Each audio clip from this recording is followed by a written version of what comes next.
Hi guys, this is Terri and welcome to another video. Sa video na ito, pag-uusapan natin ang dual citizenship. Yes, so with the current travel restrictions, former Filipinos or balikbayan visas are suspended. So for sure, maraming mag-a-apply ng dual citizenship. Na even in the United States, there's been a surge of applications. So this video is very timely na.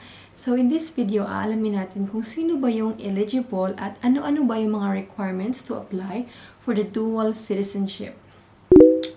Now, let's have a quick overview on what is the dual citizenship law or the RA 9225. So the RA 9225 took effect on September 17, 2003. So otherwise known as Citizenship, Retention and Reacquisition Act of 2003. Dahil sa law na ito, lahat ng natural-born Filipinos who have acquired foreign citizenship in another country through naturalization ay pwede nang ma-retain or ma-reacquire ang Filipino citizenship. Now, sino ba yung mga eligible to apply for the dual citizenship under 9225? So, who are these natural-born Filipinos? So, under the 1987 Philippine Constitution, first is a person who at the time of their birth has at least one or both Filipino parents. So, kung ipinanganak ka na one of your parents or both of your parents are Filipino citizen, then natural-born Filipino ka, regardless if sa Pinas or sa abroad ka ipinanganak. Next is a person born to a Filipino mother before January 17, 1973 who elected Philippine citizenship upon reaching the age of maturity 21 years old. So, kung ipinanganak ka bago January 17, 1973, tapos yung mother mo ay nag-elect ng Philippine citizenship upon reaching the age of 21, then you are a natural-born Filipino. And lastly, those who were born under the 1935 and 1973 Philippine constitutions. Now, to make it clear, let's read some sample cases. So, first case natin is, si Miss X daw was born in 1974 sa Australia. Yung father niya is Australian at yung mama niya is Filipino. Yung mama niya ay nag-apply ng Australian citizenship 3 months before. This is the keyword, before. So, bago pa siya ipinanganak, 3 months bago siya ipinanganak, yung mama niya ay nag-apply ng Australian citizenship and then became a naturalized Australian citizen. So, yung tanong, si Miss X ba ay natural-born Filipino? Ang sagot ay hindi. Hindi siya natural-born Filipino. Kasi at the time of her birth, both of her parents are already Australian citizens. Next case. So, si Mr. X daw was born in America of a foreign father and a Filipino mother. Yung mama niya ay nag-apply ng American citizenship a month after. Okay? Keyword after Mr. X's birth, then became a naturalized American citizen. So, is Mr. X a natural-born Filipino? The answer is yes. Natural-born Filipino siya dahil nung ipinanganak siya, Filipino citizen pa yung mama niya. And let's go to another case.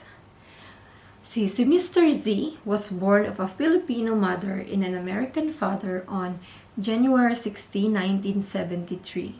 Upon reaching the age of majority, he chose to elect his Filipino citizenship. Can he be considered a natural-born Filipino? Yes, kasi he is a natural-born Filipino since he elected Philippine citizenship upon reaching the age of majority. So, this is a different case, no? Kasi nga, born siya on January 16, 1973. So, iba yung, may ibang cases or iba yung situation before January 17, 1973. Our next case is, So Miss Y was born on January 16, 1973 of a Filipino mother and a foreign father. She did not elect Filipino citizenship when she turned 21. Can she be considered a natural-born Filipino? Yes and no. So para ma-consider siya na natural-born Filipino, she must have elected Philippine citizenship within reasonable time after reaching the age of majority. Otherwise, she will follow the citizenship of her father.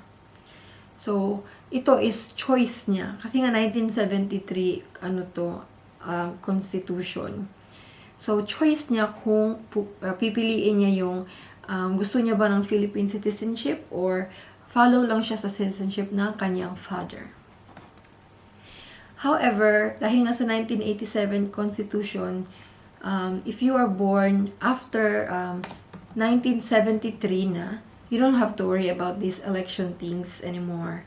If your mother, father, iba-iba yung citizenship. So, it's good. So, wala na masyadong confusion. As a natural-born Filipino, how do we prove that I am a natural-born Filipino? So, kung ipinanganak ka sa Philippines, submit ka lang ng inyong PSA birth certificate.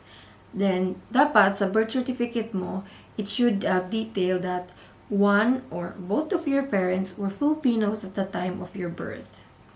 And then, kung ipinanganak ka naman during the effectivity of the 1935 Constitution, or he or she derived the Philippine citizenship from the mother, the applicant must present his or her certificate of election of Philippine citizenship. And last, kung ikaw ay pinanganak sa abroad, and one of your parents were Filipinos at the time of your birth, just present a copy of your report of birth issued by the Philippine Embassy or Consulate General in the area of jurisdiction, and in applicable cases too, pwede ding mag-submit ng original copy of your birth certificate by the competent foreign authorities. Now, sino-sino naman yung hindi eligible, yung hindi pwede mag-apply ng dual citizenship? So, persons who were naturalized Filipinos before acquiring the citizenship of another country are not eligible for Philippine dual citizenship. Those who are not natural-born Filipinos are not eligible to apply under this act. Yes. So, very, very simple explanation is, if you were not born having one or at least one Filipino parent at the time of your birth, then you cannot apply for this RA 9225 dual citizenship. Let's hear a case of someone who is not eligible. So next case natin is si Mr. A. So Mr. A was born in the Philippines of Indian parents. Nabuhay siya sa Pilipinas his whole life, and in the process, nag-apply siya ng naturalization. Now, since he was able to fulfill all the requirements, at the age of 26, bumalik siya sa India and nag-apply ng Indian citizenship. Now, his application was granted, naging Indian citizen na siya. However, one requirement was that the applicant should renounce any foreign citizenship. So, dahil nga sa India, walang dual citizenship, bawal. Kaya, ni-require siya ng Indian government na i-renounce yung Filipino citizenship niya. Now, 10 years later, si Mr. A ay bumalik sa Pilipinas and gusto niyang ma-reacquire yung Filipino citizenship niya. Now, is Mr. A eligible to reacquire his Filipino citizenship under RA 9225? Ang sagot is no. Kasi si Mr. A, hindi naman siya natural-born Filipino. Diba? Nung ipinanganak siya, both of his parents were Indian citizens. And inacquire niya lang yung Philippine citizenship niya through naturalization before renouncing to apply for Indian citizenship. So, hindi siya pwede mag-reapply ng dual citizenship under RA 9225. So, alam na natin kung sino yung eligible at hindi eligible. Very, very simple explanation is, kung one of your parents or both of your parents ay Filipino citizen, nung pinanganak ka, then, huwag ka nang mag-complicate sa isip mo. natural-born Filipino ka. I think that's the majority cases naman of Filipinos. Now, let's go to our next question. What should I know about residency requirement for dual citizenship? Now, for many countries, residency is a requirement to be a citizen of that country. So, luckily, for dual citizenship, RA 9225, wala namang residency requirements. Kahit nga hindi ka pa nakatungtong sa Pinas, pwede kang mag-apply basta eligible ka. Yan. Next is, will my application for dual citizenship under RA 9225 affect my foreign citizenship? It depends. So, if the foreign country of your citizenship has no prohibition against dual citizenship, then it won't affect. So, for example, USA, Australia, Canada, so kahit pa mag-apply ka ng dual citizenship, na-retain mo pa rin yung American citizenship mo or Canadian, Australian, yan. So, there are countries like India, wala silang dual citizenship, bawal, hindi ka kung mag-a-apply ka ng dual citizenship ng Filipino, baka mawala yung mo, foreign citizenship. So, before you even apply, please know if that country you are residing or you having citizenship of allows dual citizenship. Okay? Because that would be disastrous if hindi mo alam and then nag-apply ka. Now that we know who is eligible and who is not eligible, let's know the requirements. So what are the requirements needed in applying for retention or reacquisition under RA 9225? And what are the ways, which will also affect the requirements? So first start with ways. So the two ways is via email and via mail. So via email this is applicable for certain consulate generals or embassy only. Like for example, if you're under the consulate general in New York, you can apply by email.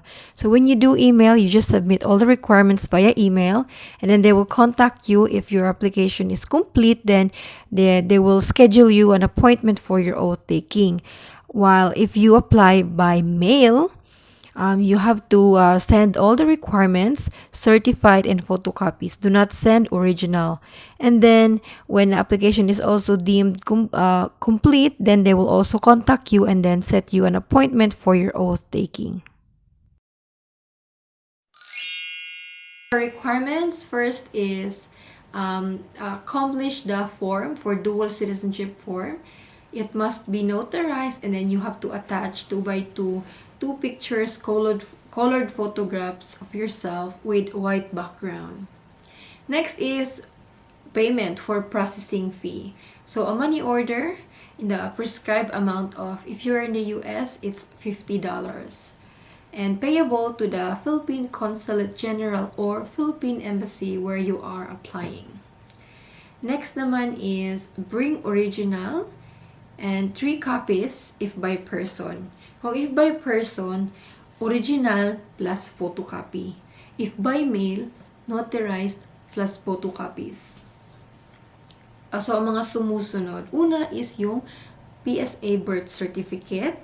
So, dapat is clear yung birth certificate. Dapat is mababasa talaga yung names. Especially yung parents. Kasi important na sa birth certificate, no, it should say that one of your parents or both of your parents were Filipino citizens.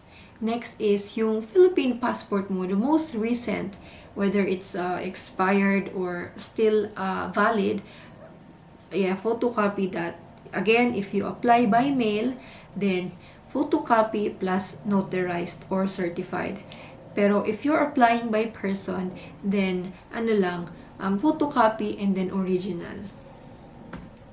Next naman is certificate of naturalization. Kasi nga foreign citizen ka, syempre may certificate ka para dyan. So, dalhin mo yan. And then, kung wala kang certificate of naturalization, you may submit an affidavit explaining the circumstances by which the foreign citizenship was acquired, and copy, of course, of your foreign passport. So, bring your foreign passport as well. Again, if you are applying by person, then original lang and then photocopy. But if you're applying by mail, then certified or notarized plus photocopy. Now, for married female applicants, PSA, marriage certificate or marriage contract. Now, kung sa abroad ikinasal, then report of marriage. Next, additional requirements. So, if you have a dependent, you have a child, and you want them to bring into your application, pwede nang isabay. So, additional requirements for applicants with child beneficiary. So, under 18, below 18. So, they have even if they're legitimate, illegitimate, or adopted. So, you can bring them in your application. So, their requirements will be these. And they will be issued if successful, your application is successful, then they will be issued an identification certificate which they can use to travel to the Philippines, which they can use to enter the Philippines despite this travel restriction.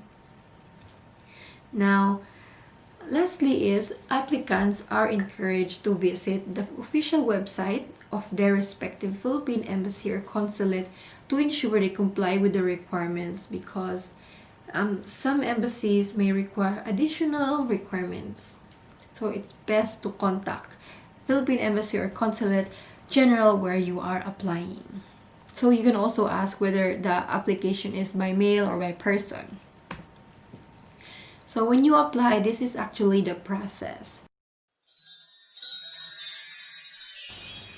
So that is all for this video, friends. If you have any questions, comment down below and I'll try my best to answer. I have also applied for my dual citizenship and I'll be updating you. I'll be uploading soon about it and let you know. Thank you so much for watching. If you want to add any input, put it down below to help others. I'll see you again next time. Bye!